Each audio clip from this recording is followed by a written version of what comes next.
Sudah nampak Bapak Ibu di layar Ibu Bapak semua? Sudah, Bu. Oke, sip. Ya, sebentar saya cek dulu. Ya.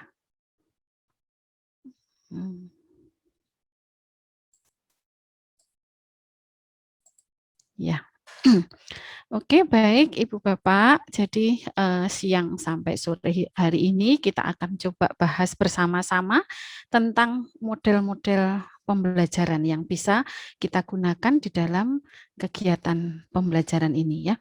Nah, Ibu Bapak sesuai dengan peraturan pemerintah nomor 57 tahun 2021 ini tentang standar pendidikan, di situ jelas bahwa untuk pembelajaran pada jenjang pendidikan dasar dan menengah ya itu kita di situ sudah dituliskan di pasal 12 kalau tidak salah ya. Ibu Bapak sudah baca ini tentang peraturan pemerintah, ada beberapa perubahan di standar pendidikan nasional? Sudahkah belum? Nomor 34 ya, Bu. Gimana? Nomor 57. Oh, 50. Ya, yang nomor 57. Kalau yang 34 kan yang 2016 ya. Katanya Nah, di pending, Bu. gimana? Katanya di pending. Kalau di pending kan ini sudah keluar juga, Bu. Kalau kami yang di perguruan tinggi, kami memang merujuk pada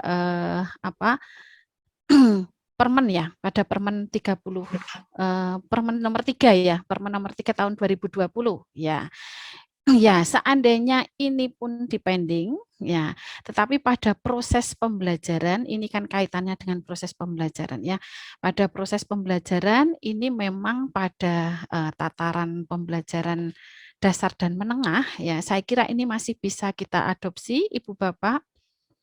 Ya, jadi di situ dijelaskan bahwa pembelajaran untuk pendidikan dasar dan menengah itu hendaknya bersifat interaktif ya. Nah, ini coba kita sambil melihat apakah selama ini ketika Ibu Bapak melakukan kegiatan pembelajaran apakah sudah interaktif begitu.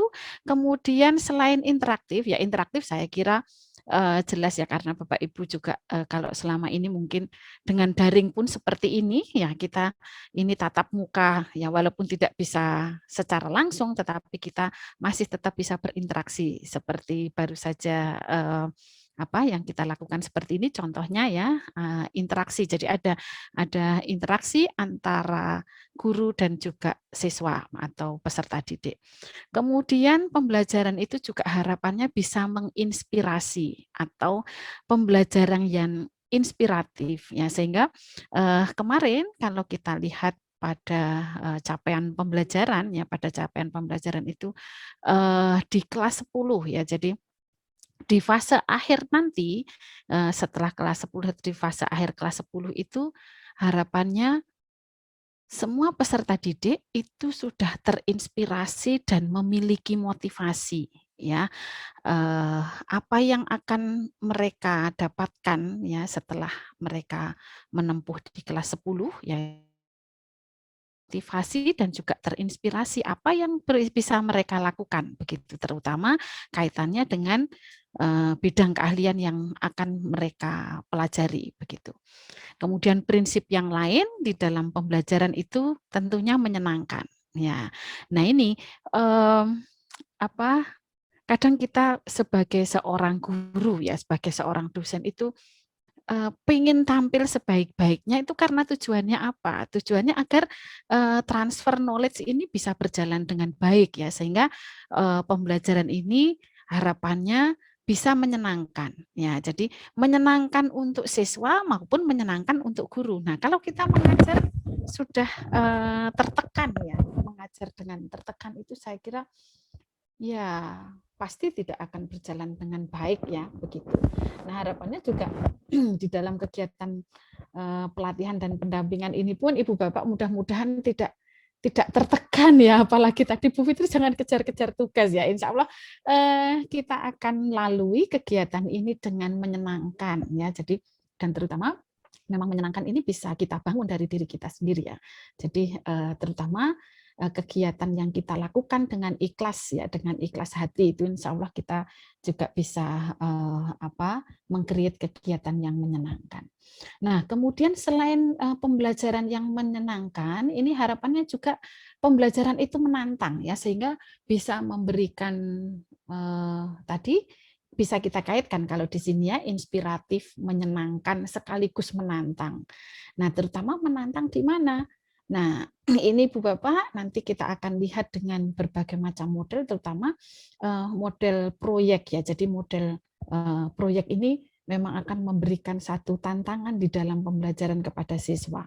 Selain pembelajaran proyek, ini juga pembelajaran berbasis problem ya, atau PBL ya. PBL itu juga menantang bagaimana permasalahan-permasalahan yang ada di masyarakat, atau mungkin bisa juga Ibu Bapak ambil permasalahan-permasalahan yang ada di industri, kemudian bersama-sama dengan siswa mencari pemecahannya. Nah, ini juga satu hal yang bisa kita lakukan, yang bisa kita create di dalam kegiatan pembelajaran yang menantang. Kemudian jelas ya, memotivasi siswa untuk bisa berperan aktif.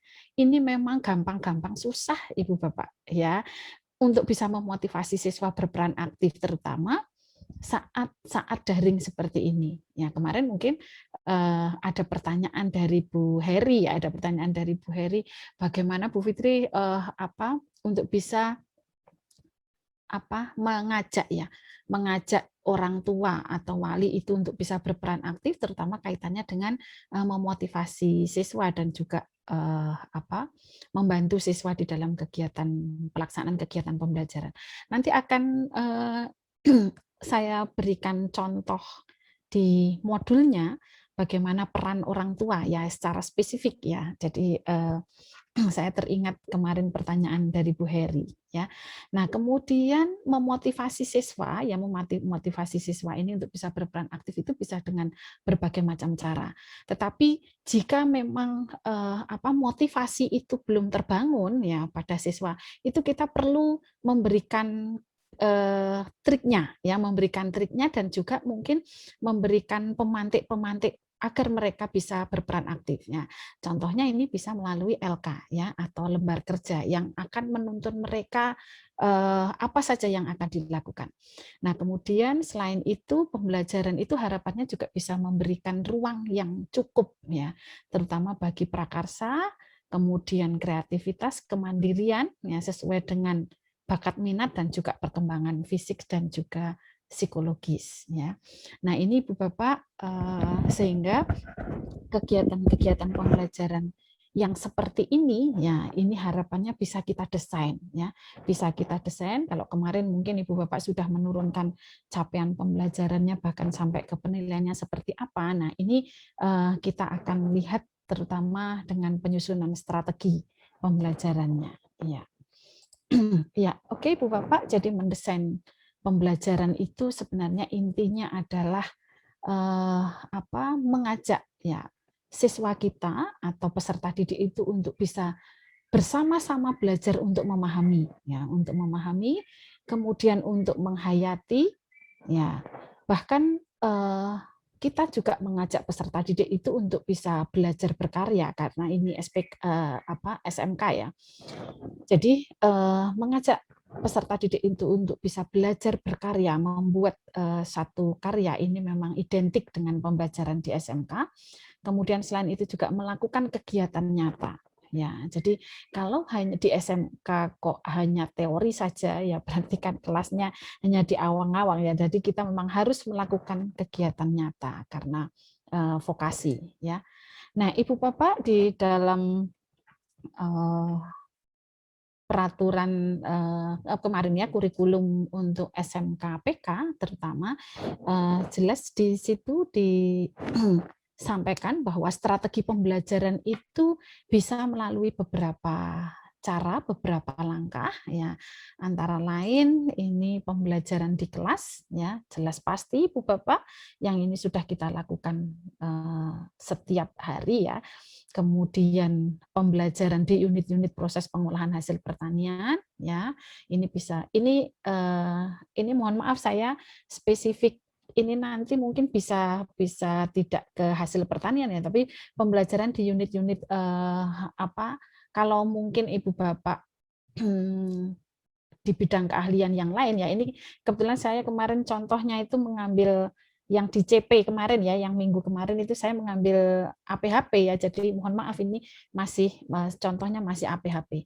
Ya, jadi pada pembelajaran di unit-unit yang melibatkan proses-proses tertentu sesuai dengan bidang keahlian Ibu Bapak, kemudian pembelajaran di laboratorium, bisa juga Ibu Bapak mengajak para peserta didik itu untuk melakukan pembelajaran di teaching factory yang ada di sekolah masing-masing. Kemudian dengan pembelajaran proyek sederhana, lalu bisa juga kita mendatangkan praktisi Ibu Bapak, jadi praktisi dari industri ya. Ini terutama kalau Ibu Bapak ke depan masih akan membuat kerjasama ya atau merintis kerjasama dengan industri, itu bisa sampai ke sini. Jadi bisa praktisi itu bisa diminta mengajar di sekolah. Bahkan kalau kami Bapak di perguruan tinggi itu sekarang ini praktisi dari industri itu sudah bisa di NIDK-kan ya. Jadi mereka mendapatkan NIDK begitu sama dengan dosen. Kemudian bisa juga kalau kita tidak mengundang praktisi, ini pembelajaran itu juga bisa dilakukan di industri ya. Jadi pembelajaran di industri ini tidak hanya saat magang atau PKL saja Ibu Bapak, tetapi bisa contoh di kelas 10 ini ya, di kelas 10 ini untuk bisa memberikan wawasan betul-betul ya bagi peserta didik bidang keahlian yang akan ditekuni mereka kelak ya di lapangan kerja atau di industri itu sebenarnya seperti apa. Nah, ini para peserta didik bisa diajak melakukan kegiatan pembelajaran di industri ya.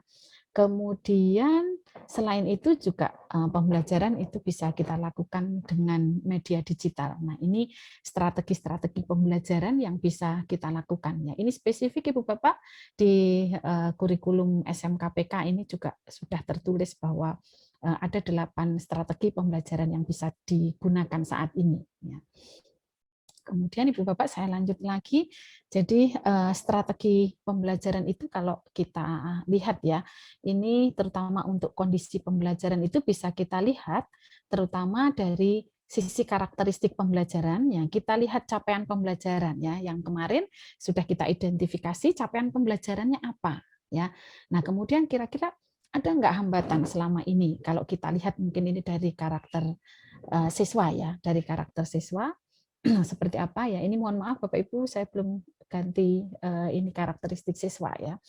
Kemudian nah di sini kalau kita sudah identifikasi ya, kemarin kan sudah kita lakukan ini, jadi karakteristik siswanya seperti apa, kemudian karakteristik sekolah ya atau SDM, mungkin gurunya, kemudian sarana prasarana juga seperti apa, kalau kemarin analisisnya kita bisa sampai ke sana. Kemudian tuntutan dari capaian pembelajarannya bagaimana ya, dan ketika kita akan menuju ke sana pada capaian pembelajaran ini, adakah hambatan yang mungkin kita miliki ya, sehingga nanti ini perlu kita turunkan ya di strategi penyampaiannya harus bagaimana ya. Contohnya mungkin karakteristik siswanya ya, ini mungkin tidak bisa diam ya. Jadi kelas itu kan ada yang kadang rame begitu, ada yang kelas hanya diam ya, sampai kita memotivasinya, mancing-mancingnya itu sampai harus berusaha keras ada ya, tapi ada yang kelas itu cepat sekali. Nah, ini memang tergantung Ibu Bapak nanti dari hasil analisisnya seperti apa, sehingga nanti ini kita bisa lakukan strategi penyampaian untuk kegiatan pembelajaran itu seperti apa. Nah, kalau untuk capaian pembelajarannya jelas di pengorganisasian bahan kajian itu nanti akan seperti apa ya. Paling tidak ini secara kasarnya materi ya, materinya seperti apa ya. Nah, kemudian ini untuk menghandle sesuai dengan karakteristik siswa, ini jelas di manajemen atau pengelolaan kegiatan pembelajaran ya. Nah, sehingga harapannya ya dari strategi yang akan kita susun ini nanti harapannya hasilnya akan menjadi efektif, efisien dan juga terutama ini kita bisa menciptakan pembelajaran yang menarik dan menyenangkan tadi ya. Nah, Ibu Bapak mungkin kadang kalau kita dengar ya saat ini mungkin kita juga kadang masih bingung antara pendekatan strategi, metode dan juga teknik dan taktiknya. Nah, ini seperti apa sih sebenarnya? Nah, ya, ini Ibu Bapak jadi kalau kita bicara tentang pendekatan, ya pendekatan itu adalah satu pandangan, ya pandangan filosofis atau hakikat ya, hakikat dan juga teoritis pembelajaran begitu. Sedangkan strategi itu konsep secara utuh ya, secara utuh rencana-rencana yang akan kita lakukan. Kalau tadi pendekatan itu sebenarnya hanya ada dua ya Ibu Bapak. Jadi pendekatan itu student center learning atau teacher center learning. Ya, jadi pendekatan itu seperti apa yang kita ambil. Nah, kalau di kurikulum saat ini adalah semua ditekankan pada student center learning ya. Jadi fokus pembelajaran itu memang pada siswa, bukan lagi pada guru ya. Nah, kemudian strategi itu adalah satu konsep rencana yang utuh yang akan kita gunakan untuk menghandle atau untuk mengelola kelas begitu dan juga melakukan kegiatan pembelajaran. Sedangkan metode itu adalah prosedur ya, prosedur atau kerangka proses dalam pembelajarannya. Contohnya kalau metode di sini ada ceramah ya, ada ceramah, kemudian demonstrasi ya, praktik. Nah, itu merupakan salah satu contoh metode.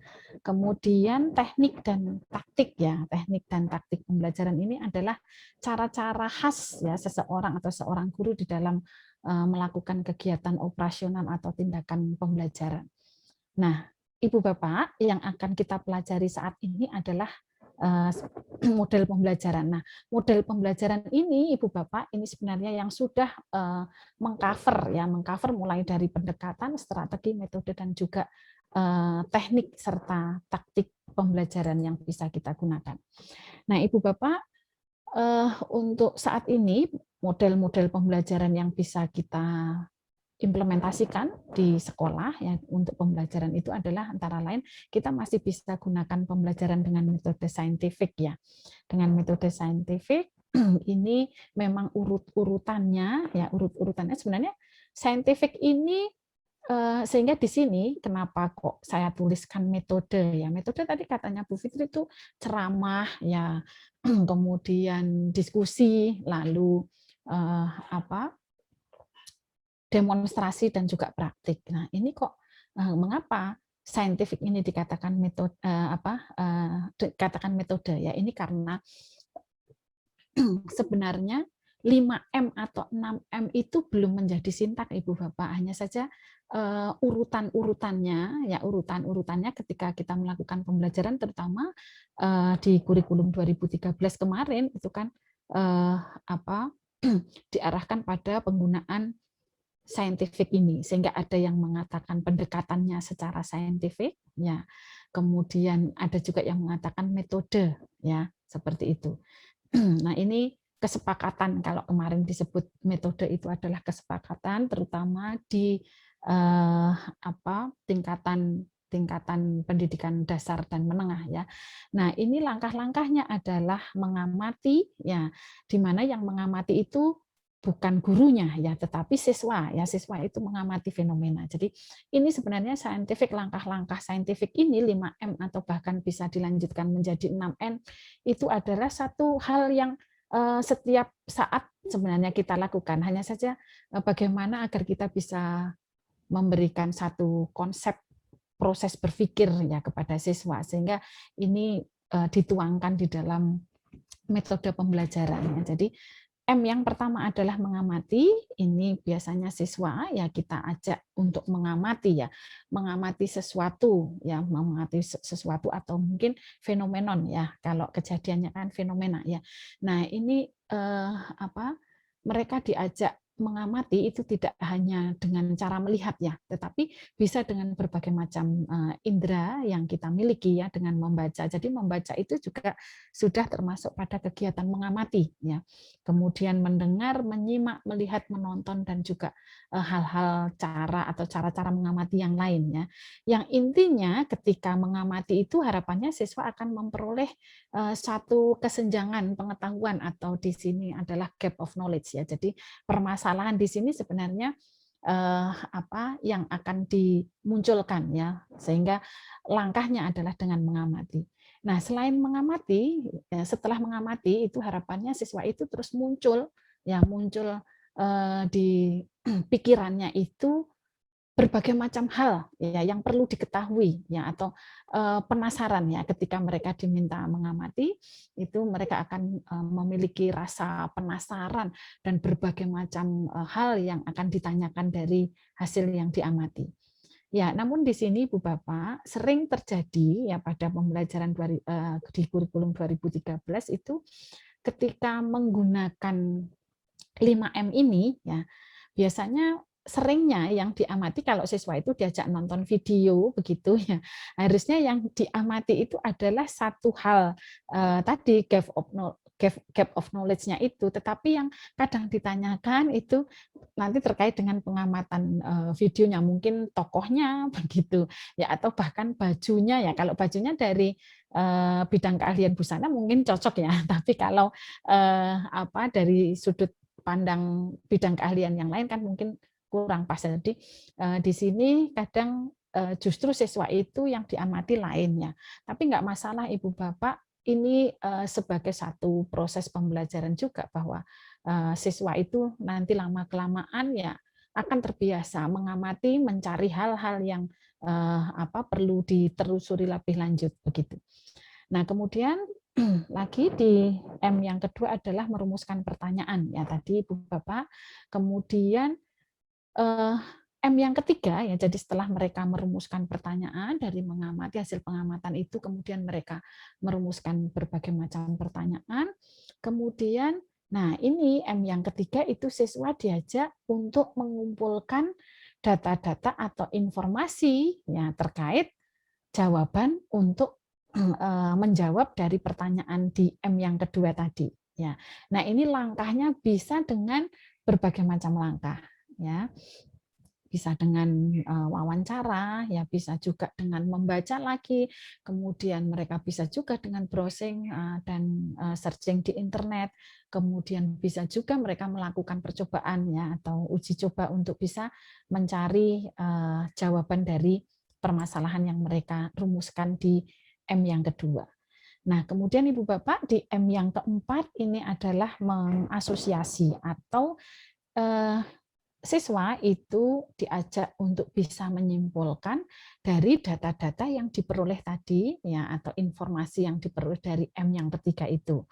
Nah, sehingga bisa ditarik kesimpulan ya, kalau permasalahannya itu apa ya, A mungkin ya rumusannya apa, simpulannya ya, simpulannya adalah suatu hal yang bisa digunakan untuk, atau simpulan untuk menjawab rumusan A tadi. Ya. Nah, kemudian kalau mereka sudah bisa menyimpulkan, harapannya mereka juga bisa mengomunikasikan kepada orang lain atau menyampaikan simpulan-simpulan berdasarkan data yang mereka peroleh. Ya. Nah, ini komunikasi ya, cara-cara komunikasi itu sebenarnya tidak hanya presentasi saja Ibu Bapak, tapi bisa juga dengan berbagai macam cara ya. Mungkin siswa diajak menulis di blog ya, mereka membuat blog, kemudian mereka akan tuliskan apa-apa yang mereka peroleh ya dari kegiatan pembelajarannya atau pengalaman pembelajarannya itu melalui blog. Atau bisa juga mereka kalau di kelas ya, di kelas mungkin mereka bisa membuat satu poster ya, poster yang ditempel ya, atau mungkin mereka mempresentasikan tetapi tidak dengan cara presentasi tertulis, tapi tadi mempresentasikan dengan cara menggunakan poster yang ditempel di dinding mungkin ya. Jadi bersama-sama nanti akan belanja ilmu pengetahuan ya, bisa di skenario seperti itu Ibu Bapak, sehingga pembelajaran itu bisa menarik ya, jadi nggak bosan. Nah, saya lihat kemarin itu banyak implementasi metode dengan metode saintifik ini menjadi pembelajarannya menjadi boring ya, karena apa? Siswa itu hafal betul.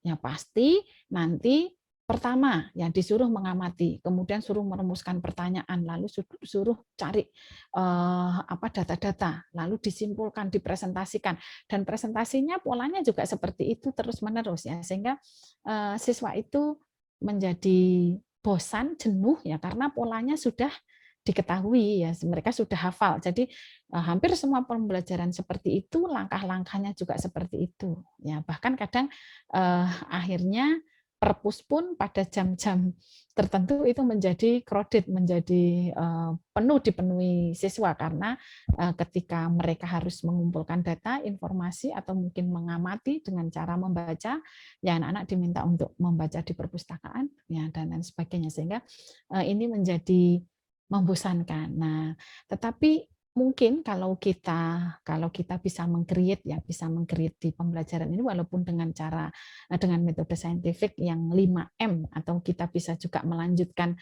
ke 6M ya, yang M yang ke-6 itu adalah mencipta ya. Jadi mencipta ini, nah ini kalau di SMK ya, ini sangat sangat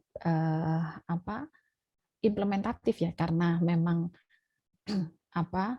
di SMK itu tuntutannya mereka bisa berkarya ya, bisa berkarya, sehingga M yang ke-6 ini adalah mencipta, itu untuk bisa memberikan satu pengalaman belajar pada siswa untuk bisa mencipta atau bisa berinovasi ya, terutama bisa inovasi itu bisa produk maupun jasa ya, dan terutama kaitannya dengan ide-ide mereka untuk bisa memecahkan permasalahan. Nah, ini Ibu Bapak yang mungkin sudah Ibu Bapak lakukan ya kemarin-kemarin dengan cara atau dengan metode ilmiah ya, atau saintifik istilahnya kalau kemarin di K13 ya. Nah, ini Ibu Bapak jadi masih di pembelajaran dengan metode ilmiah, tadi yang sering di lapangan disebut dengan metode saintifik, itu tidak harus, jadi tidak harus dalam satu pertemuan itu tidak harus 6-6-nya ya. Jadi waktu awal-awal K13 dulu juga setiap kali pertemuan ya, atau satu kali tatap muka itu 5M itu harus muncul semua. Nah, apalagi seperti ini ya, untuk mengaitkan sama capaian pembelajarannya atau tuntutan KD-nya itu menjadi kadang tidak pas ya. Nah, kita bisa skenario Ibu Bapak, jadi pada contoh ya, contoh di sini di pertemuan pertama itu mungkin sampai pada M yang ketiga ya, jadi hanya mengamati, menanya, sampai pada mengumpulkan informasi ya, atau bahkan kalau hanya bisa sampai pada menanya saja juga nggak masalah Bapak Ibu ya. Ini yang tahu adalah Bapak Ibu semua terkait dengan mata pelajaran ya yang Ibu Bapak ampu ya. Kemudian bisa dilanjutkan untuk langkah M yang selanjutnya ya. Jadi nanti bisa dibagi, di breakdown dalam beberapa pertemuan sesuai dengan tuntutan capaian pembelajarannya. Ya. Baik, Ibu Bapak, saya lanjutkan. Saya agak ngebut biar nanti Pak Nur bisa melanjutkan di proyek kewirausahaan. Nah, berikutnya Ibu Bapak yang bisa kita lakukan adalah dengan model inquiry dan discovery learning. Sebenarnya inquiry ini satu model tersendiri, discovery learning itu juga satu model tersendiri, tetapi kalau kita lihat di pembelajaran di K13 yang lalu, itu model inquiry dan discovery itu dijadikan satu. Nah, di mana karakteristik dari inquiry ini adalah mencari informasi ya.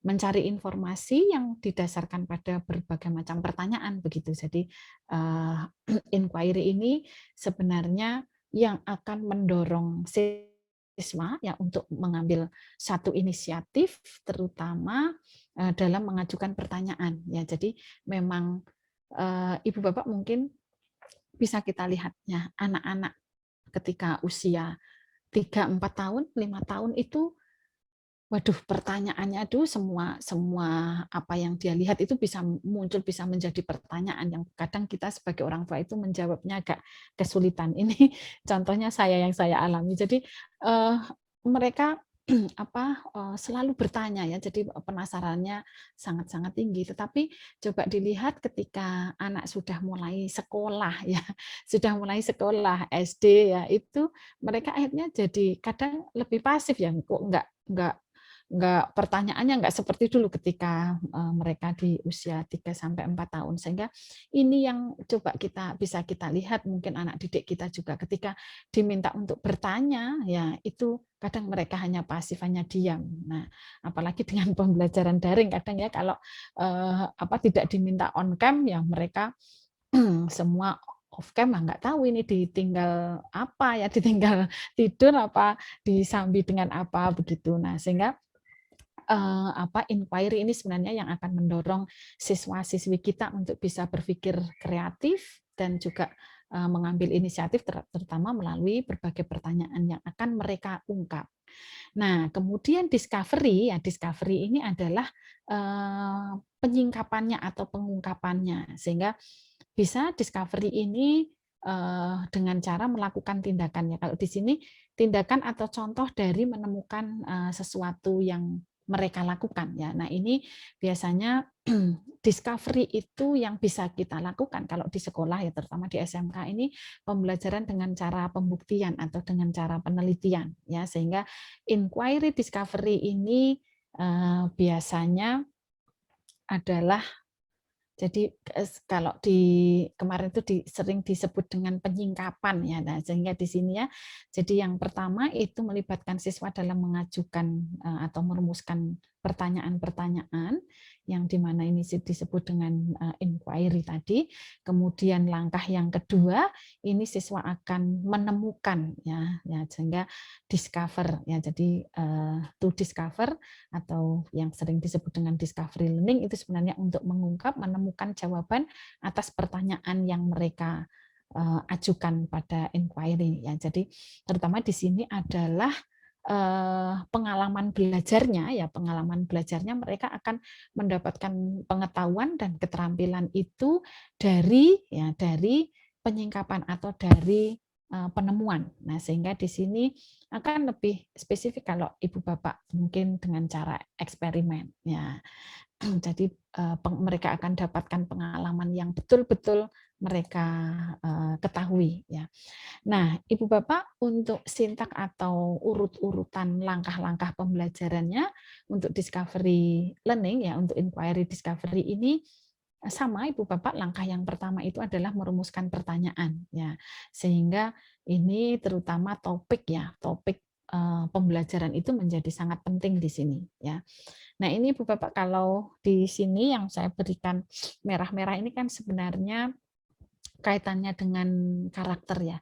Jadi Ibu Bapak juga ketika mengembangkan, mengimplementasikan dengan profil pelajar Pancasila itu di sini nanti juga disesuaikan. Jadi ketika mereka melakukan kegiatan merumuskan pertanyaan itu kira-kira sesuai dengan profil pelajar Pancasila yang mana ya. Kemudian merencanakan ya, langkah yang kedua ini merencanakan. Nah, ini merencanakan itu apa yang direncanakan ya, yang direncanakan adalah langkah-langkah untuk bisa menjawab pertanyaan yang ada di langkah pertama ini Ibu Bapak ya. Kemudian langkah yang ketiga ini sama, yaitu mengumpulkan dan menganalisis data. Nah, Ibu Bapak, mengapa kok model ini ya, model inquiry ini hampir sama kan ya, hampir sama kan dengan 5M yang tadi yang dijelaskan ini, kalau kita amati hampir sama. Jadi nanti pembelajaran berbasis model ilmiah tadi atau yang sering dikenal dengan scientific 5M atau 6M, kemudian inquiry discovery, lalu problem based learning, project based learning, itu polanya sama Bapak Ibu. Ya, karena ini adalah pola-pola pembelajaran yang berpikir secara saintifik ya, seperti itu, sehingga kenapa 5M itu disebut dengan pembelajaran saintifik. Kemudian yang keempat ini ya, jadi menarik simpulan. Ini sama kan Bapak Ibu pola-polanya? Ya. Nah, hanya saja di langkah yang kelima ini adalah aplikasi dan tindak lanjut. Jadi memang untuk inquiry discovery ini ada sampai aplikasi dan tindak lanjut. Nah, terutama pada penerapan hasil-hasil tadi, hasil-hasil penemuan atau eksplorasi dari pertanyaan-pertanyaan yang menjadi permasalahan yang diajukan pada rumusan pertanyaan yang pertama atau langkah pertama. Nah, ini Bapak untuk langkah-langkah inquiry discovery. Kemudian model yang ketiga ini adalah problem based ya.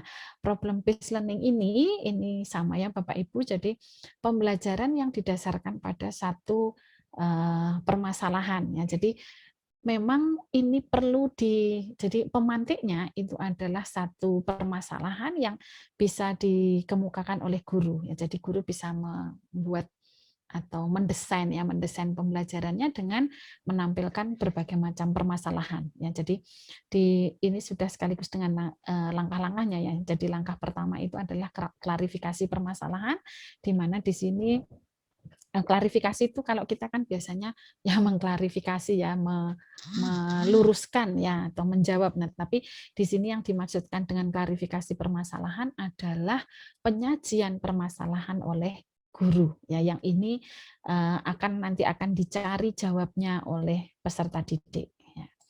Oke, Ibu-ibu, Ibu Bapak, kemudian langkah yang kedua ini adalah langkah brainstorming ya.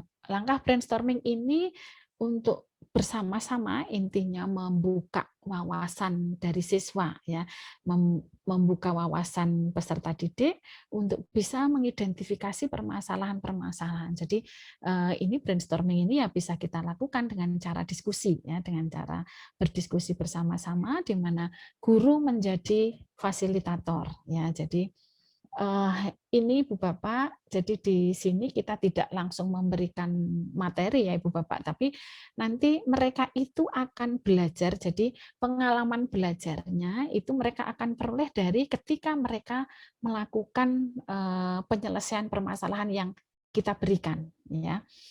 Nah ini Bu Bapak, jadi nanti harapannya di brainstorming ini para peserta didik itu sudah tahu permasalahannya ini, sehingga kira-kira gagasannya untuk penyelesaian masalah itu seperti apa ya. Sampai ke sana Ibu Bapak di langkah kedua. Kemudian langkah yang ketiga ya, langkah yang ketiga ini adalah langkah-langkah pengumpulan informasi ya. Langkah-langkah pengumpulan informasi ya, lagi-lagi informasi yang akan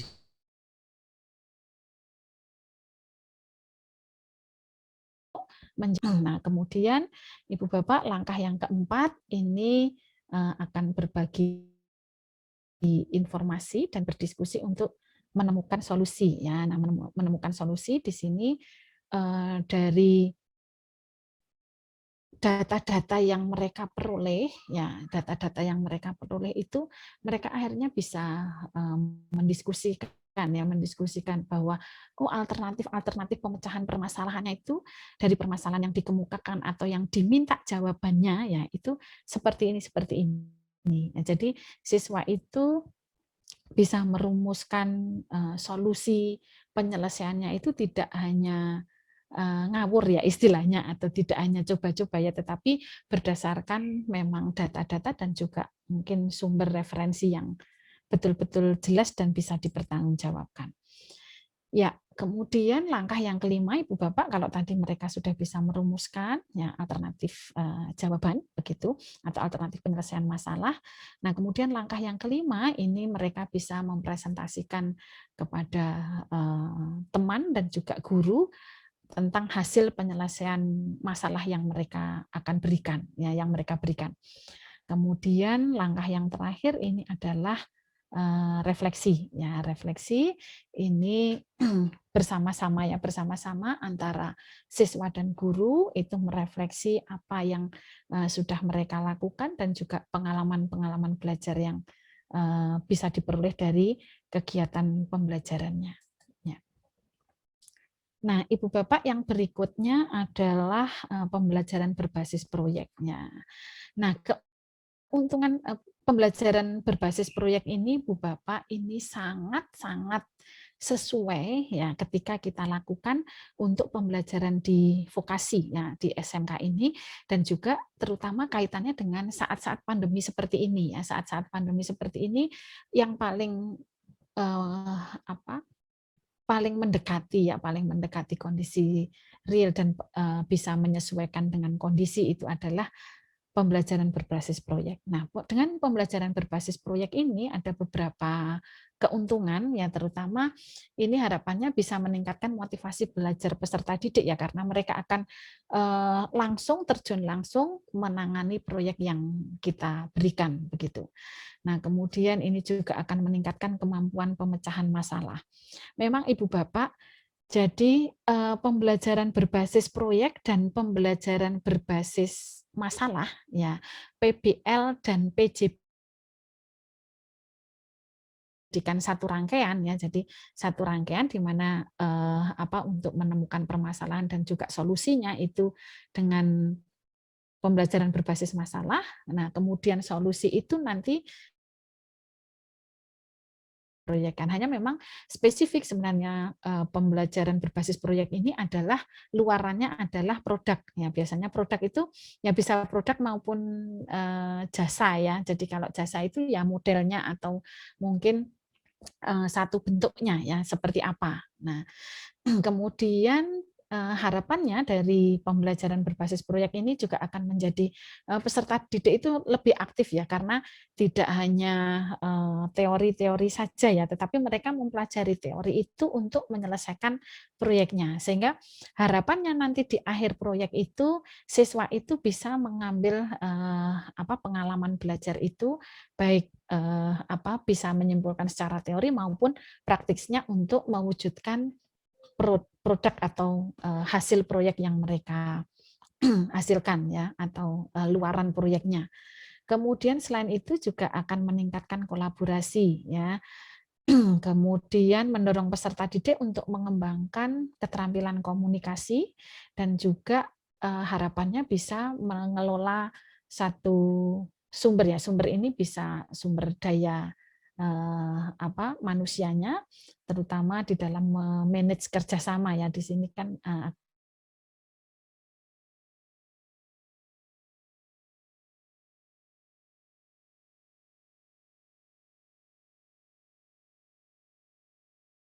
berdaya dan berbasis proyek ini, selain mereka bisa menguasai konsep dan juga praktis kaitannya dengan kompetensi yang akan mereka dapatkan, mereka juga bisa secara tidak langsung ini akan mengalami kegiatan-kegiatan pembelajaran yang akhirnya akan juga meningkatkan pada kemampuan-kemampuan employability skill dan juga soft skill-nya, terutama di komponen atau kompetensi AB21 4C itu harapannya bisa dikuasai melalui kegiatan pembelajaran berbasis proyek.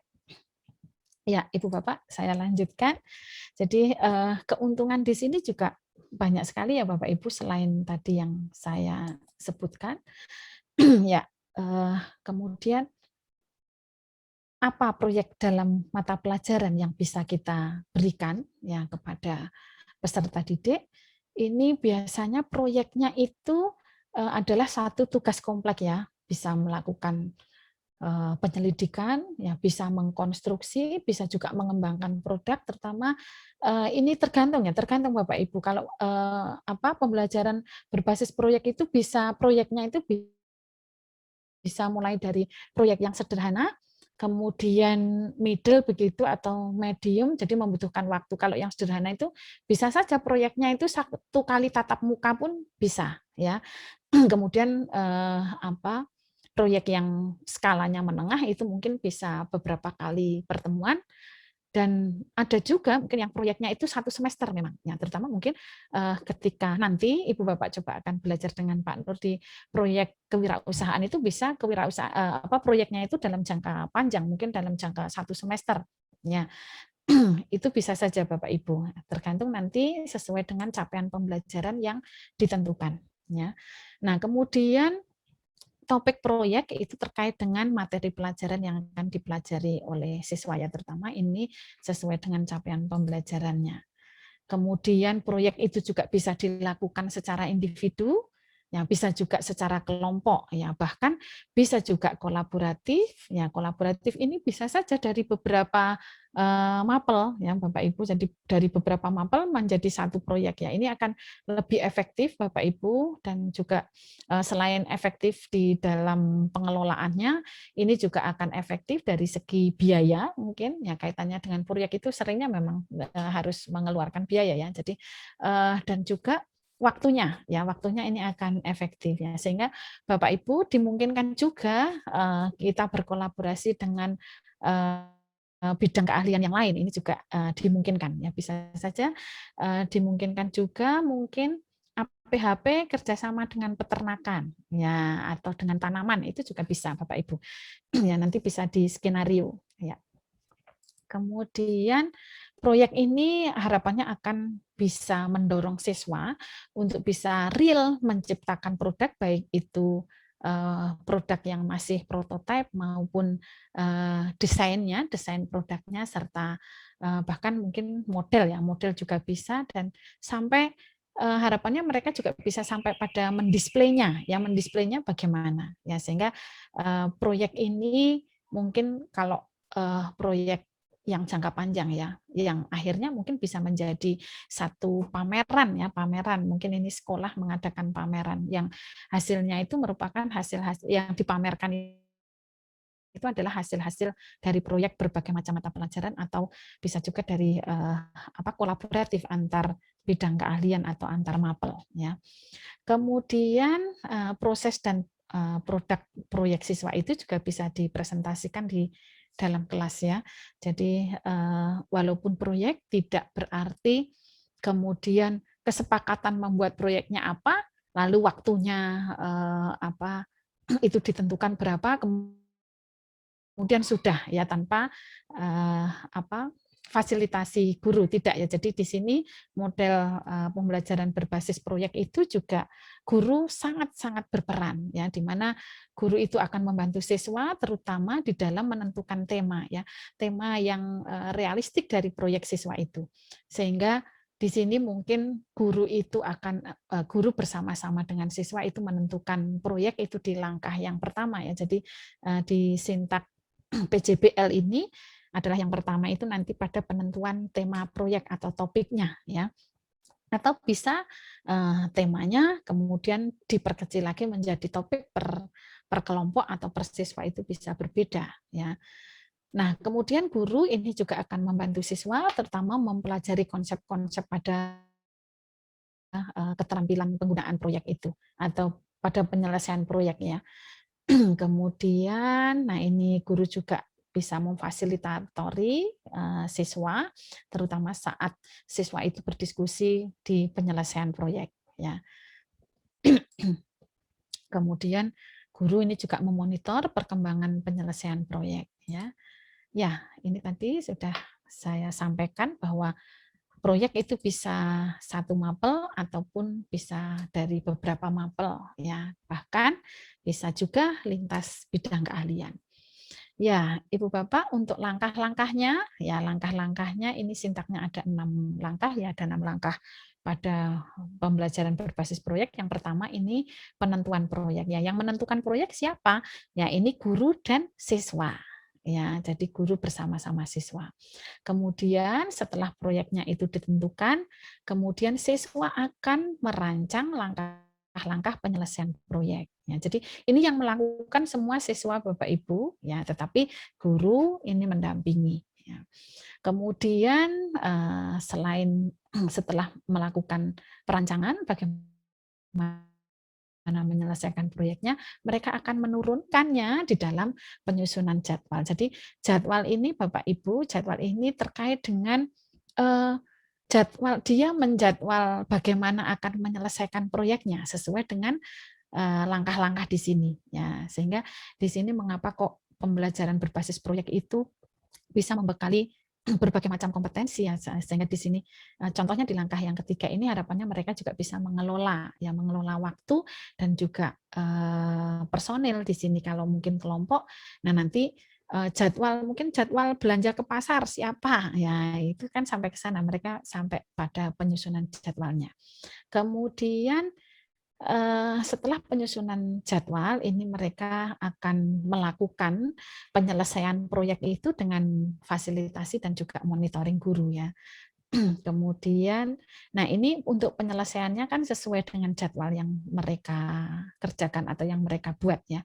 Kemudian setelah mereka menyelesaikan proyeknya, ya mereka akan menyusun laporan dan juga presentasi. Ya, presentasi bisa juga ini sampai pada publikasi ya, pada publikasi ya. Publikasi itu tidak harus di koran ya, tetapi mungkin publikasi ala mereka ya, mungkin bisa menggunakan berbagai macam media, ya media sosial yang saat ini mungkin lekat dengan kehidupan para peserta didik ini. Kemudian yang terakhir, ini guru dan siswa ini akan bersama-sama mengevaluasi proses dan juga hasil proyek yang sudah mereka kerjakan hingga selesai. Ya. Nah, Ibu Bapak, ini mungkin contoh-contoh langkah pembelajarannya sesuai dengan sintak tadi ya, sesuai dengan 6 langkah tadi. Ya. Oke, Bu Bapak. Nah, ketika kita menggunakan model pembelajaran berbasis proyek, ini pola penilaiannya juga kita bisa gunakan penilaian berbasis proyek. Ya, apa saja aspek yang dinilai? Ya, penilaiannya ya sama Bapak Ibu dengan penilaian yang kita lakukan dan juga ditentukan oleh capaian pembelajarannya, di mana sikap, pengetahuan, keterampilan dan produk ya. Kalau di proyek itu kan memang luarannya spesifik produk. Nah, produk ini juga bisa berupa produk barangnya dan juga bisa laporannya ya. Nah, ini nanti Bapak Ibu bisa dicermati lagi, ini adalah contoh ya, contoh penilaian proyeknya. Jadi ketika kita menggunakan model pembelajaran berbasis proyek, ini juga penilaiannya pun ya kita akan lebih cocok dengan penilaian proyeknya. Demikian Ibu Bapak, ini nanti akan dilanjutkan oleh Pak Nur khusus di pembelajaran berbasis proyek yang di proyek kewirausahaan. Walaupun secara konsepnya proyek pembelajaran berbasis proyek itu seperti yang saya jelaskan, tapi ada hal-hal yang sangat menarik yang di mana proyek kewirausahaan ini yang akan dilakukan di sekolah ya, sesuai dengan fokus kita di sini adalah terutama pembelajaran berbasis kewirausahaan ya, pembelajaran kewirausahaan berbasis industri. Ya, monggo Pak Nur. Terima kasih Bu Fitri. Suara saya terdengar? Jelas Pak. Jelas ya, alhamdulillah. Jelas. Tapi ada gambarnya. Oh, enggak ada gambarnya nih Pak Nur. Ya, Pak Nur jaringannya kurang bagus. Jadi saya enggak pakai gambar. Jadi pembelajaran proyek dan kewirausahaan. Sekarang di kurikulum baru namanya proyek kreatif dan kewirausahaan. Dan kewirausahaan sendiri ada juga di salah satu aktivitas proyek profil pelajar Pancasila. Jadi di SMK nanti banyak materi kewirausahaan, yang proyek kreatif itu ada 3 semester. Nanti yang proyek profil Pancasila itu mulai dari 3 kelas 1. Nah, di SMK pilih salah satu dari 3 dari 9 proyek Pancasila, tapi yang 2 sudah wajib, yaitu kebekerjaan dan budaya kerja. Boleh kewirausasahaan, boleh demokrasi, atau saya tidak hafal, ada 7 itu. Mungkin Bu Yulia yang hafal itu, yang nanti akan mengimplementasikan. Next, Bu Fitri. Ya.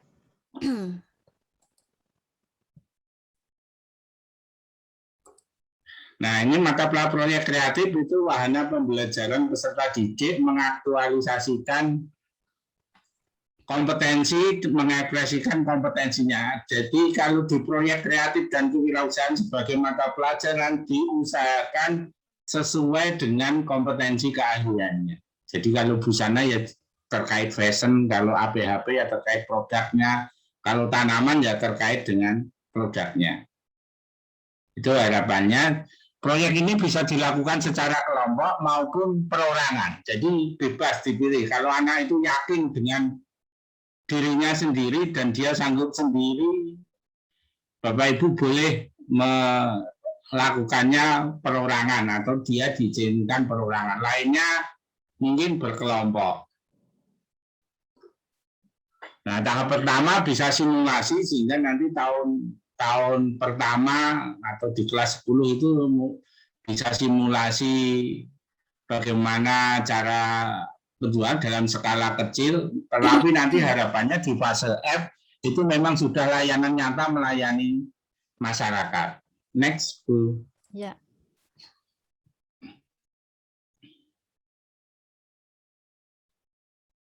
Ini Pak Nur? Ya. Nah, project based learning kalau berbasis unit kompetensi, jadi ini Bapak Ibu kalau kewirausahaan industri paling tidak ada beberapa unit kompetensi, mulai dari riset pasar. Jadi diawali yang pertama adalah kita harus meriset pasar. Kalau kita sudah punya produk, misalnya ayam goreng, nah ayam goreng kompetitor kita itu seperti apa, sehingga kita bisa mencari keunggulan produk kita. Kalau kita kue kering kita itu unggulannya apa? Nah, itu yang nanti jadi value proposition yang dikomunikasikan kepada target marketnya. Kemudian studi proses produksi. Studi proses produksi itu kita melihat produksi nyata di industri yang sudah berjalan. Oh, cara memproduksi yang efisien itu seperti apa? Tahapannya bagaimana? Apakah kita bisa memproduksi sendiri atau harus subkon atau kerjasama mencari supplier yang memproduksi yang sama tetapi kualitas kita yang menentukan. Kemudian survei bahan baku dan peralatan, menghitung biaya investasi dan analisa HPP. Nah, ini yang seringkali kelewat dalam pembelajaran kewirausahaan itu, menghitung investasi dan analisa harga pulang pokok. Artinya ini nanti akan terkait target omset yang harus dicapai, target penjualan jumlah yang harus dijual setelah dia memproduksi barang atau sesuatu yang mereka usahakan. Nah, dari hitungan-hitungan itu nanti kita menentukan jenis produk dan membuat prototypingnya. Jadi ini langkahnya bisa dibolak-balik. Produk kita tentukan, buat prototipenya, dihitung biayanya, atau menghitung dulu secara teori, baru membuat produknya. Benar nggak ini? Misalnya kalau di Bantul itu ada ayam ingkung, harganya sampai antara 100 sampai 200. Gitu. Kalau kita mau bersaing di 100, dengan survei produksi itu bisa nggak? Bahan bakunya ada nggak dengan besaran ayam segitu? Nah, ini kita kalkulasi. Kemudian menyusun operasional bisnis. Nah, ini yang digunakan adalah umumnya bisnis model kanvas, BMC. Bagaimana kita menyusun BMC-nya. Nah, kemarin yang di UTEVA itu intinya yang dilihat adalah di BMC-nya.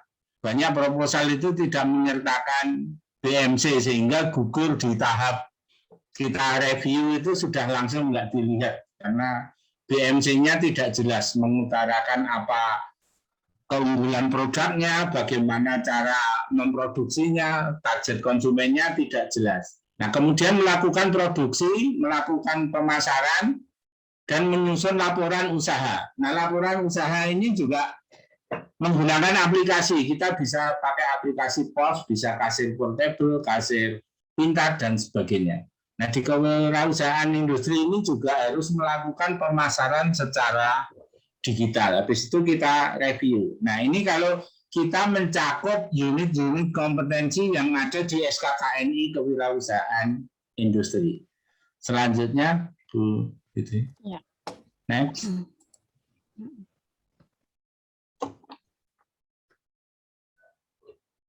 Nah, apa yang harus Bapak Ibu siapkan dalam mengembangkan proyek? Tadi kan Bu Fitri sudah melihat langkah-langkahnya dari persiapan.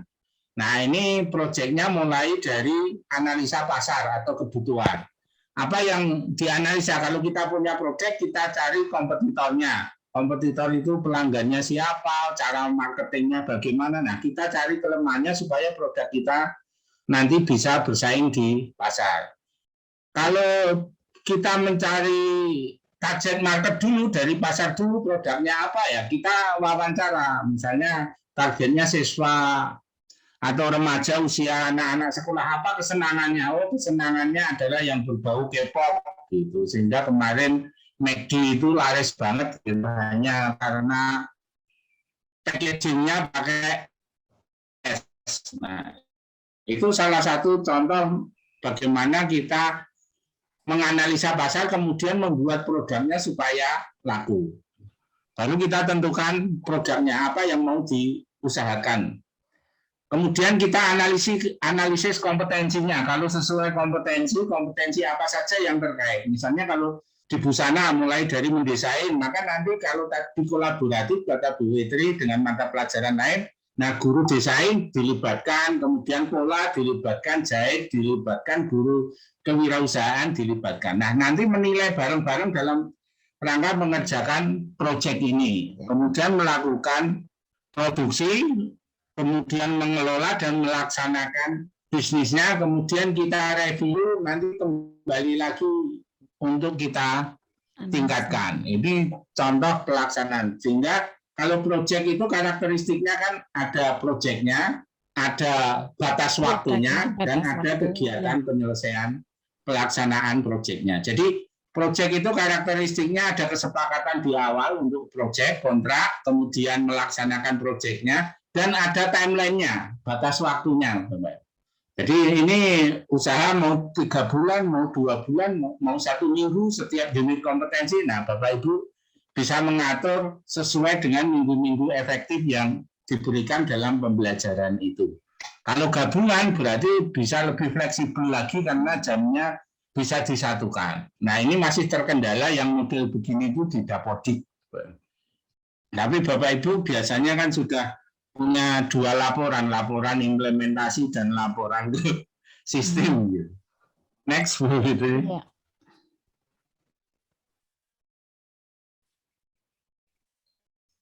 Nah, ini pertama yang penting adalah produk kita itu sesuai dengan yang dibutuhkan pasar.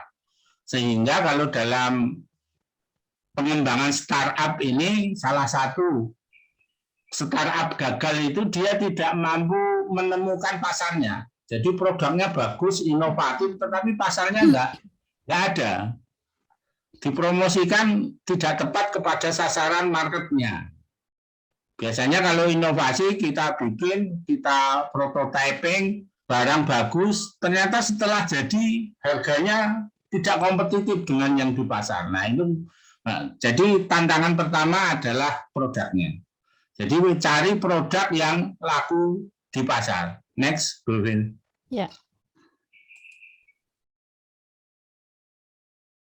Nah, ini dari pengalaman mengembangkan kewirausahaan untuk proyek itu ada 3 yang bisa dilakukan sekaligus. Yang pertama adalah memproduksi produk sendiri sesuai kreativitasnya, karena ini yang menentukan nanti akan sesuai dengan kompetensi keahliannya. Nah, karena mengembangkan produk itu butuh waktu lama, biasanya anak-anak itu bosan. Sudah bikin produk, sulit, dilaporkan ke guru, dicacat semuanya. Ini jelek, kurang bagus. Padahal kalau di pasaran itu banyak tersedia kualitas yang dari bagus sampai kualitas yang paling baik. Yang kedua, proyeknya yang kedua adalah ini dilakukan dalam satu tahapan proyek itu untuk berwirausaha. Meningkatkan value, jadi ada produk yang sudah dibayarkan, jadi kita tinggal packing. Jadi kita dengan merek kita, kemudian kita branding produk itu, kolaborasi dengan UMKM, misalnya di Bantul itu ada pengusaha apa makanan khas Bantul itu, geplak, empeng atau geplak. Nah, empeng itu kan banyak yang nggak bermerek. Baru kita repacking, kita kasih merek, kemudian kita jual dengan merek kita.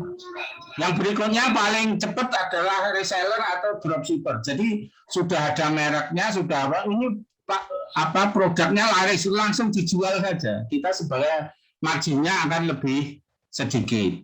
Nah, 3 proyek ini biasanya sangat menantang siswa dalam mengembangkan kewirausahaan. Karena apa? Kalau reseller itu cepat dapat duitnya. Kalau dia merasa mudah dapat uang, itu motivasinya akan meningkat. Tetapi kalau kita hanya berbasis pada produk yang dikembangkan sendiri, biasanya pusing loh. Bikin produknya sudah pusing, dijual nggak laku, salah lagi. Nah, ini yang seringkali menurunkan motivasi bagaimana mereka berwirausaha. Sehingga 3 produk ini biasanya anak-anak itu sudah punya referensi, produk apa yang bisa saya jual sebagai reseller, kemudian apa yang repacking. Nah, yang pembelajaran berbasis sesuai dengan kompetensi keahliannya itu adalah membuat produk sesuai kompetensi. Nah, ini jualnya bisa akhir-akhir, tetapi kalau dengan yang proyek yang kedua dan ketiga ini dari start awal sudah langsung bisa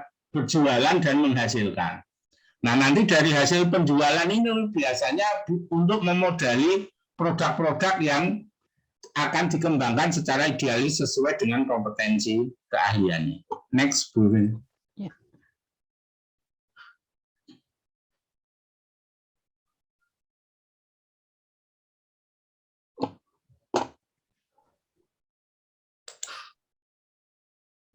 Nah, ini dari Bu Tracy Tiara, program SMK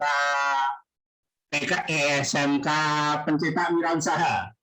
Ini pertama dari SPW pertama dianggap sukses karena satu kelas berhasil menghasilkan omset dalam sekian bulan sekian juta, atau minimal satu orang satu bulan punya omset 1 juta. Bu Tracy ini menyebutnya Sikipo. Pertama observasi. Nah, observasi itu mencari riset pasar. Kedua, salah satu orang berwirausaha itu kepepet, maka kepepetnya ini kalau dalam proyek adalah kontrak belajarnya. Tadi Bu Fitri, kalau proyek itu kesepakatan guru dan ini kepepetnya siswa adalah harus dipaksa oleh guru. Nah, paksanya pakai apa? Pakai kontrak belajar. Kamu targetnya membuat usaha, nilainya nanti dari omsetnya, kemudian nilainya dari proposal usahanya. Nah, di sini proyeknya itu apa saja yang harus dikembangkan, maka aturan dan kontrak belajar itu yang berangkat. Kemudian adalah praktek bisnis betulan. Kalau di sini adalah prakteknya bisnis online, jadi dipasarkan secara online. Targetnya akhir adalah omset.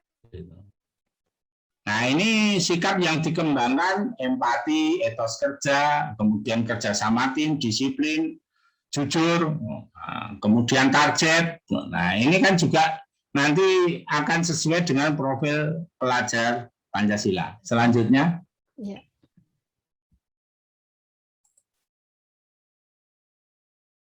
Formulasi kepo. Nah, secara sederhana formulanya Sikipo pertama adalah kemauan yang kuat dari siswa. Kemudian target omsetnya berapa, kemudian menentukan produknya, kemudian mengupload foto di beberapa media sosial dan marketplace. Kemudian melakukan pemasaran dan mencatat penjualannya. Dan kemudian yang terakhir mendokumentasi hasil usahanya. Jadi ini cukup sederhana dikembangkan dan timelinenya sesuai dengan pembelajaran selama 1 semester. Jadi ini secara mudahnya bagaimana jualan online itu. Selanjutnya, Bu. Ya. Terakhir nih.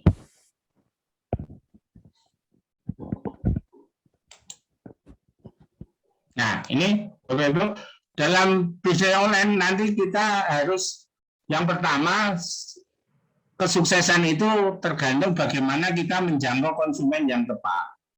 Kemudian kita tidak hanya bersaing di harga, tetapi yang bersaingnya adalah di value, keunggulan produk kita. Itu yang ada di benak konsumen yang harus disampaikan. Karena kalau kita merasa cocok, itu harga berapapun pasti dibeli, itu konsumen.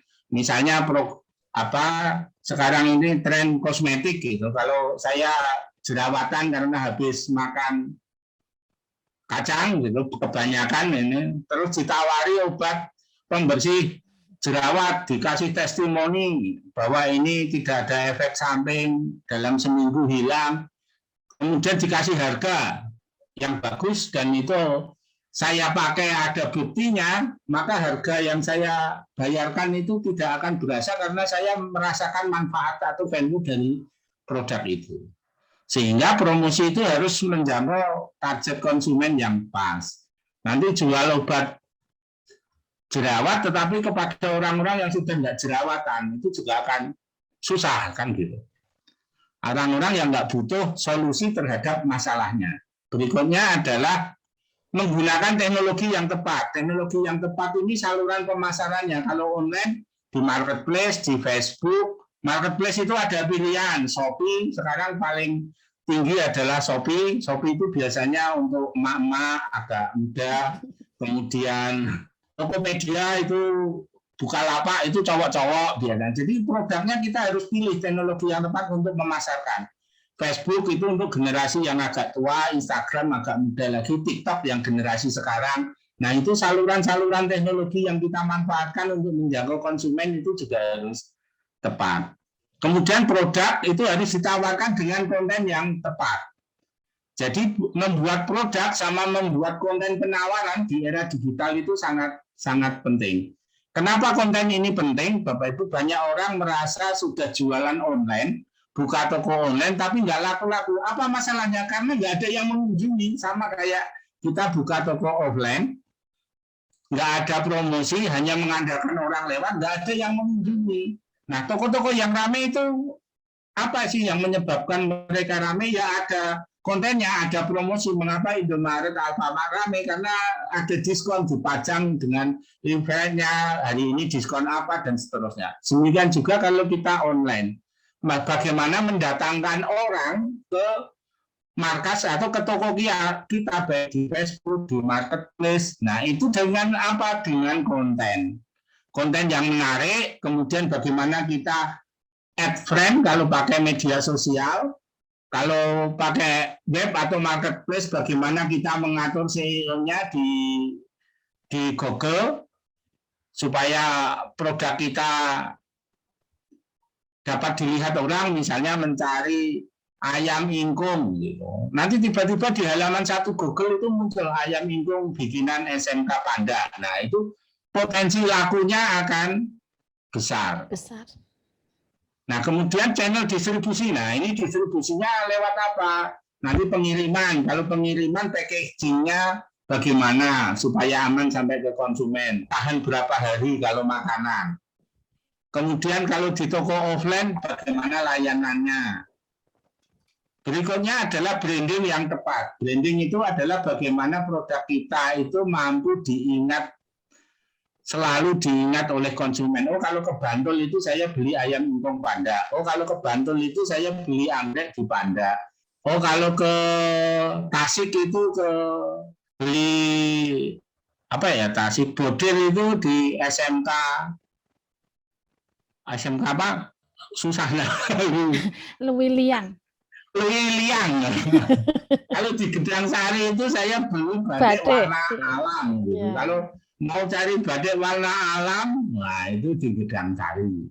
Kalau produksi batik, nah ini brandingnya harus masuk. Kita upayakan. Nah, untuk membangun branding ini kita harus dalam era digital itu banyak memproduksi konten dan banyak menarik orang untuk supaya melihat konten kita. Mungkin itu Bu Fitri secara singkat. Nah, ini nanti akan kita pelajari pada sesi berikutnya.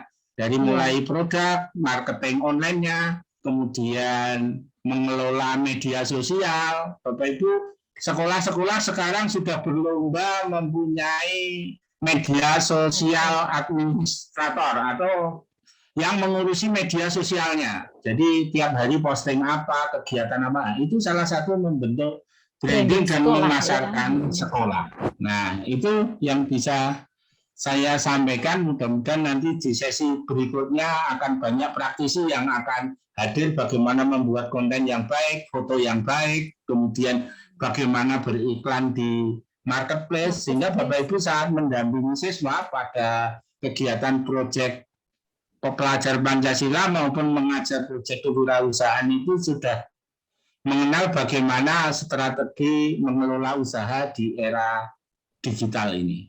Demikian Bu Fitri, terima kasih. Nanti diskusi selanjutnya.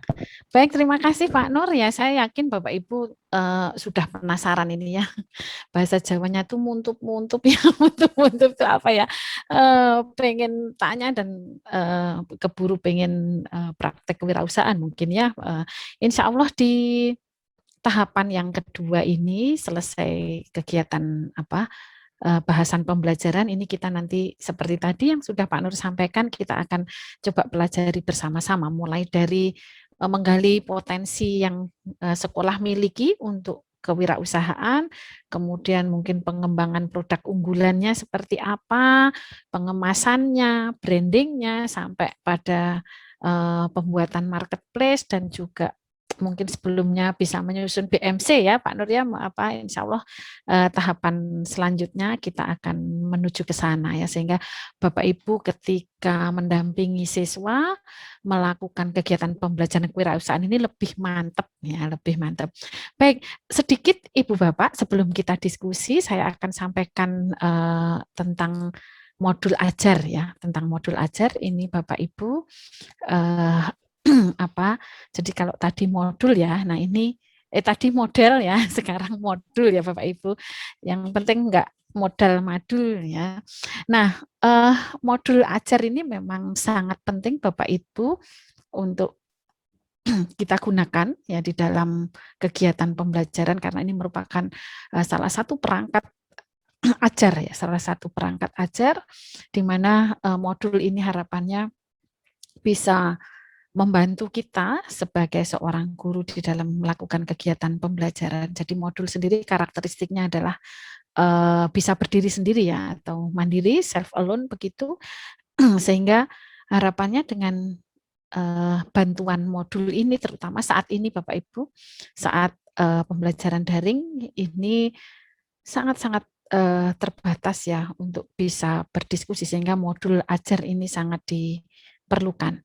Nah, Ibu Bapak untuk menyusun modul ini ya, untuk menyusun modul ajar ini kita bisa pelajari dulu dari capaian pembelajarannya, kemudian tujuan pembelajaran, lalu kita juga pelajari dulu karakteristik siswa kita seperti apa sehingga nanti di dalam penyusunan modul itu sesuai dengan kebutuhan mereka ya.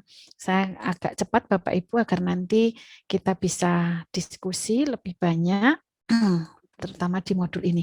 Nah, untuk komponen modul sendiri ini Ibu Bapak, yang pertama memang guru itu diberikan kebebasan ya untuk berkreasi mengembangkan modul ajar sesuai dengan kebutuhan dan juga sesuai dengan konteks lingkungannya. Kemudian biasanya modul ajar itu dilengkapi dengan komponen yang menjadi dasar ya, terutama dalam proses penyusunan dan juga disertai dengan panduan ya.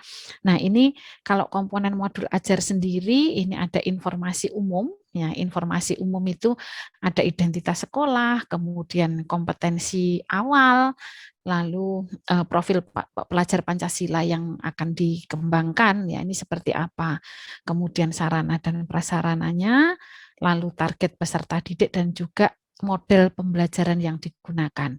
Nah, ini Ibu Bapak, sehingga mengapa kita tadi juga perlu mempelajari bersama tentang model pembelajaran, ini kaitannya dengan penyusunan modul ajar ini, sehingga harapannya model-model pembelajaran yang akan kita implementasikan di sekolah ini juga tertuang, jadi mewarnai modul ajar yang kita susun ya, di mana di komponen modul ajar itu selain informasi umum tadi, ini juga terutama akan memuat juga kompetensi inti, di mana di sini tadi kompetensi inti ini kalau yang di kurikulum PK ya berarti pada capaian pembelajarannya ya.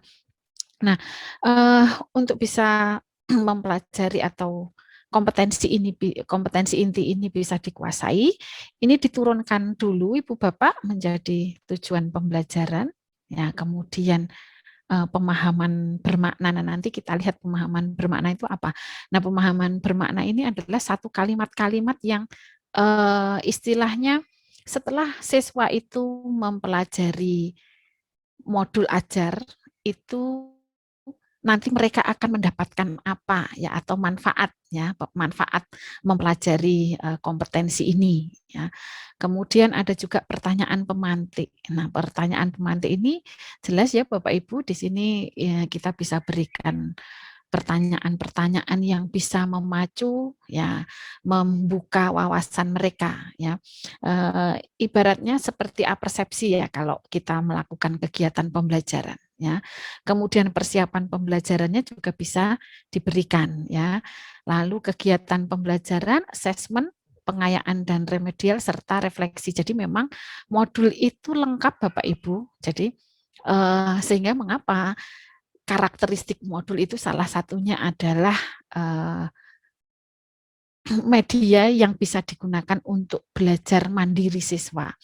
Nah, apalagi Bapak Ibu saat PJJ ini ya, saat PJJ ini nanti Bapak Ibu bisa mengkreat, bisa menyusun modul ajar itu dengan langkah-langkah yang harus siswa lakukan. Ini pengalaman kemarin tahun 2020 kemarin, kebetulan saya menjadi salah satu penulis dan juga pereview modul PJJ yang di SMP. Nah, itu kami sampai menuntunnya sampai pada langkah-langkah ya, ketika persiapan pembelajaran itu apa yang harus mereka lakukan. Kemudian sampai membimbing mereka berdoa. Jadi walaupun pembelajaran daring dan mereka menggunakan modul ya, terutama kalau kita gunakan strategi flip learning ya, flip learning. Jadi mereka bisa menggunakan modul ajar ini sebelum kita tatap muka secara maya ya, atau mungkin dengan Zoom atau dengan Google Meet ya, dengan Google Meet. Sebelum dengan Google Meet mereka bisa mempelajari modul ajarnya dulu ya, sehingga saat Google Meet itu kita tidak buang-buang waktu yang banyak ya, jadi kita lebih efektif waktunya, sehingga saat bertemu maya ya, saat sinkronus begitu, itu kita bisa berdiskusi setelah mereka mempelajari itu, jadi akan lebih cepat waktunya, juga akan lebih efektif ya. Nah, kemudian selain komponen inti, ini juga lampiran ya. Jadi lampiran-lampiran itu nanti yang akan, terutama lembar kerja ya. Jadi kalau siswa itu hanya diberikan materi-materi saja Bapak Ibu. Jadi kalau persepsi kita mungkin dulu modul itu ya isinya hanya materi-materi ya, kumpulan materi-materi seperti buku begitu. Nah, ini seringnya apa? Ya mereka kadang ya baca saja kadang jenuh ya. Nah, sehingga perlu diberikan lembar kerja peserta didik yang akan menuntun aktivitas-aktivitas yang harus mereka lakukan. Kemudian selain itu yang bisa kita lampirkan adalah bahan bacaan guru dan juga peserta didik. Lalu istilah-istilah yang kita gunakan di dalam modul, tetapi mungkin istilah-istilah ini ada beberapa yang kurang familiar, ini bisa dituliskan di dalam glosarium ya. Dan tentu saja karena modul ajar ini beberapa materi ya, kita mungkin melihat atau mengambil dari beberapa referensi, sehingga perlu dilampirkan juga daftar pustakanya ya. Nah, Ibu Bapak, untuk komponen modul ini tadi ya sudah saya jelaskan secara garis besar, tetapi coba kalau mau kita lihat per itemnya ya, jadi identitas modul ini tadi ya, bisa nama penyusunnya siapa ya, jenjang sekolah, kelasnya, kemudian alokasi waktu mungkin ya. Kalau di sini ini identitas modul ini Ibu Bapak kemarin kalau tidak salah di grup itu Pak Nur sudah share link modul SMK ya untuk semester 1 kelas 10 ya, ini salah satunya yang saya ambil adalah dari APHP ya, dari APHP. Nah, identitas itu yang ada di depan, karena ini modulnya sudah berupa buku ya, sudah berupa buku. Ini identitas itu yang ada di depan itu. Kemudian kompetensi awal ya, kompetensi awal ini Ibu Bapak bisa jelaskan. Jadi prerequisite ya, kalau di sini istilahnya ya, mungkin jadi kompetensi awal yang harus mereka kuasai ya, yang harus peserta didik kuasai sebelum melakukan kegiatan pembelajaran dengan modul yang ada ini apa yaitu disampaikan. Kemudian profil pelajar Pancasila ini juga perlu kita sampaikan di dalam modul ya, karena ini memang apa pembelajaran karakter ya kalau dulu karakter. Nah sekarang ini profil pelajar Pancasila yang betul-betul bisa disampaikan kepada siswa kita ya, sehingga profil pelajar Pancasila ini terutama 6 dimensinya itu bisa tersampaikan dan juga bisa mewarnai menjadi profil siswa kita ya. Nah, kemudian komponen modul ajar yang lain ini adalah sarana prasarana ya. Nah, sarana prasarana di sini kita bisa ini saya ambilkan contoh-contoh di buku SMK ya atau apa modul SMK yang ada. Ibu Bapak bisa download ya sesuai dengan bidang keahlian Ibu Bapak semua. Ada 30 kalau tidak salah ya. Ya. Nah, ini media pembelajaran yang digunakan ya karena modul itu juga erat kaitannya dengan kegiatan pembelajaran yang dilakukan oleh guru ya, sehingga di sini di dalam belajar itu siswa juga bisa memanfaatkan buku, majalah, koran dan mungkin beberapa jurnal hasil penelitian dan juga bisa memanfaatkan internet dan juga beberapa peralatan praktek ya. Yang di sini bisa dituliskan Ibu Bapak. Kemudian target peserta didik, nah target peserta didik itu ya jadi mungkin kalau Ibu Bapak ya tadi contohnya yang saya ambil ini ada di kelas 10 ya semester 1 ya semester 1. Kemudian target-target yang lain secara spesifik itu apa Bapak Ibu? Nah, ini bisa dituliskan juga ya di sini. Kemudian model pembelajaran. Nah, model pembelajaran ini Bapak Ibu juga bisa tuliskan ya, bisa tuliskan sehingga apa peserta didik itu juga tahu ya apa model yang digunakan itu seperti apa, langkah-langkahnya bagaimana. Nah, terutama kalau kita gunakan atau kita susun modul PJJ ya, jadi modul pembelajaran jarak jauh. Nah, ini memang bagaimana apa pertemuan atau mungkin kalau kita gunakan blended learning ya, mungkin kita gunakan blended learning dan nanti kapan kita harus sinkron, kapan dengan asinkron, kemudian media yang kita gunakan apa, ya peralatan yang kita gunakan apa. Nah, seperti ini perlu dijelaskan. Ya nanti coba akan saya berikan contoh-contoh apa modul yang sudah disusun beberapa. Nah, kemudian setelah apa identitas ya setelah identitas tadi kemudian komponen yang lain ini yang pertama adalah tujuan pembelajaran. Ya, tujuan pembelajaran Bapak Ibu bisa sesuaikan dengan tujuan pembelajaran yang akan Ibu Bapak tuju ya. Atau mungkin Bapak Ibu kemarin kan tugasnya ya, saya sebenarnya nggak mau ngingatin tugas Ibu Bapak nanti deg-degan ya. Nah, ini tugas kemarin adalah menyusun metrik ya, metrik pembelajaran. Nah, sebenarnya Ibu Bapak kalau metrik pembelajarannya itu sudah jadi, nah tinggal dipindah ya, tinggal dipindah saja. Nah, ini ketika menyusun modul ajar ini, Ibu Bapak juga akan lebih mudah kalau disusun metrik dulu.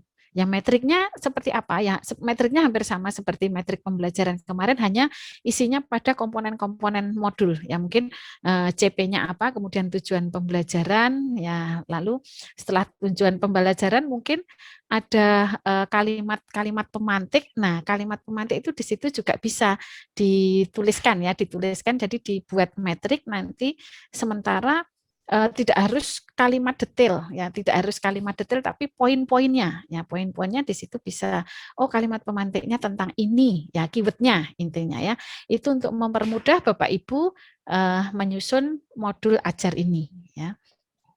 Baik, kemudian setelah tujuan pembelajaran ya ini ada pemahaman bermakna. Nah, pemahaman bermakna tadi Bapak Ibu ini bisa juga diletakkan kalau yang di buku APHP, modul APHP itu ada di pendahuluan ya. Jadi di sini manfaat setelah mempelajari kompetensi ini apa ya, atau bisa juga dengan kalimat-kalimat yang kalimat-kalimat inti begitu yang menjadi motivasi dan mengingatkan manfaat mempelajari kompetensi ini bisa seperti ini contohnya ya. Jadi di setiap sub bab begitu bisa. Ya.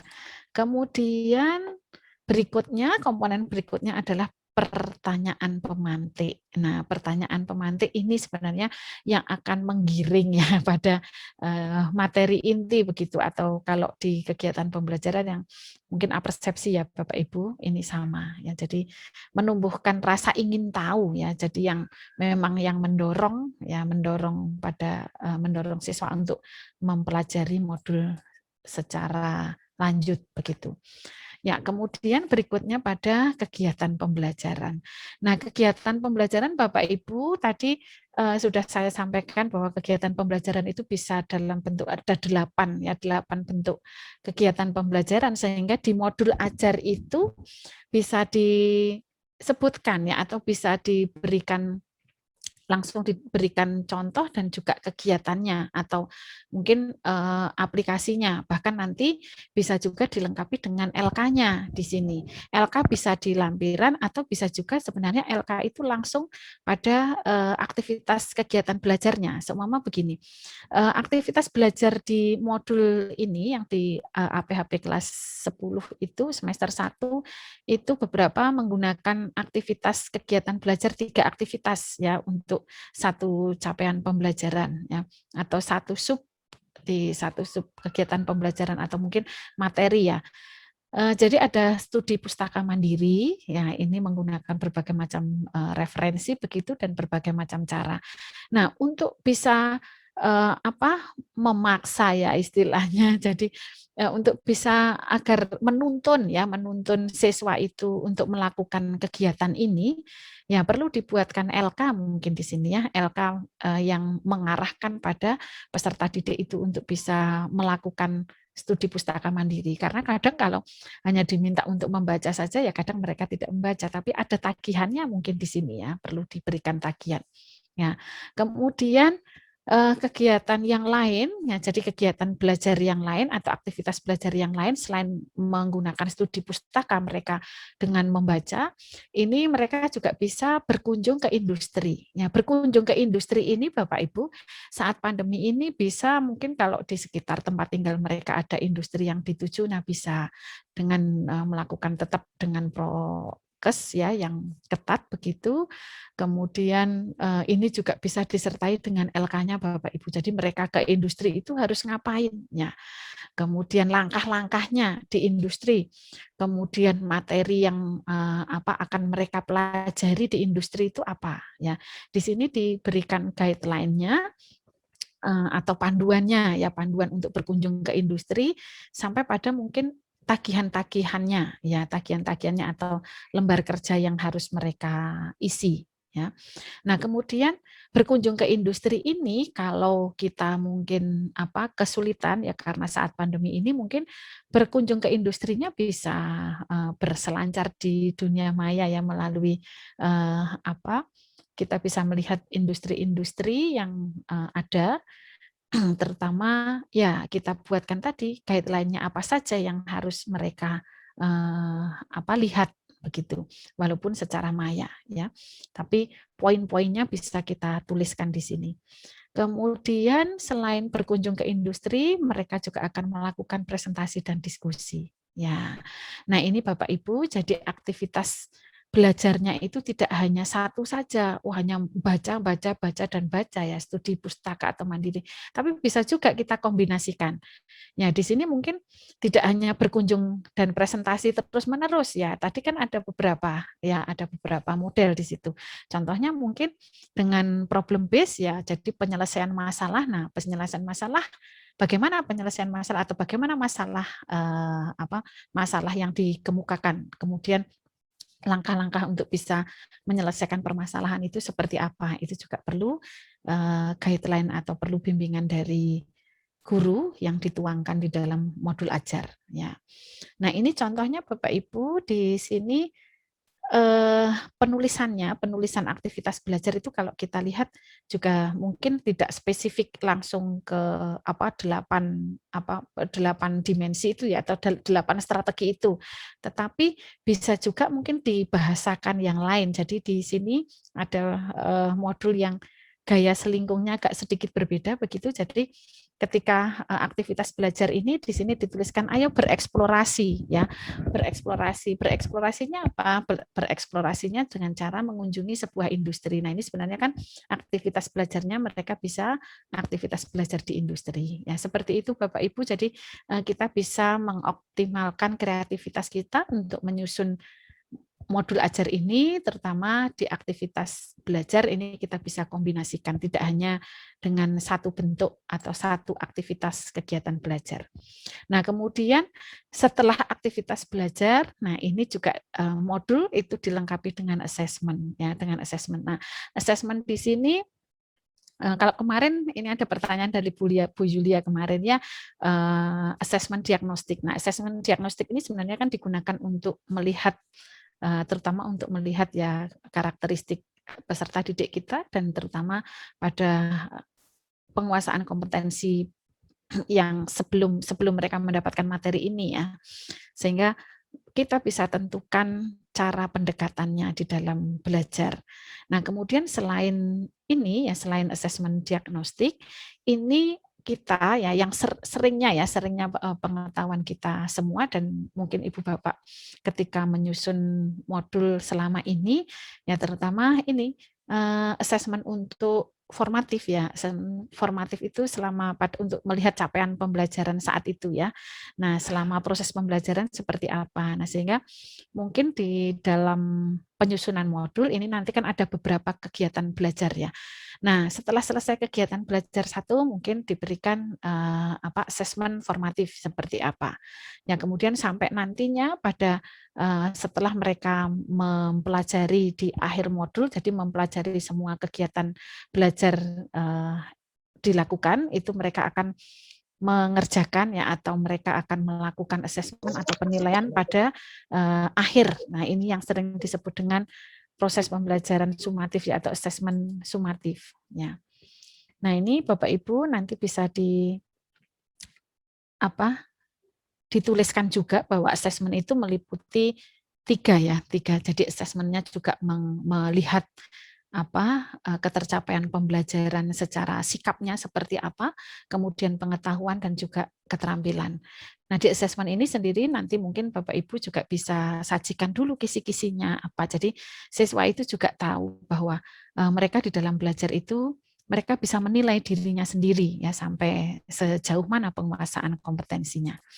Kemudian setelah asesmen itu juga Bapak Ibu bisa lakukan pengayaan dan remedial ya. Jadi setelah mereka bisa menilai ya, setelah mereka bisa menilai diri sendiri tentang penguasaan kompetensinya. Nah, kalau mereka sesuai dengan capaian pembelajarannya, maka mereka bisa melakukan kegiatan pembelajaran yang selanjutnya. Tapi kalau tidak, ya mereka harus melakukan remedial ya, atau mereka harus mungkin dengan cara mempelajarinya lebih lanjut atau dengan penugasan yang lain begitu.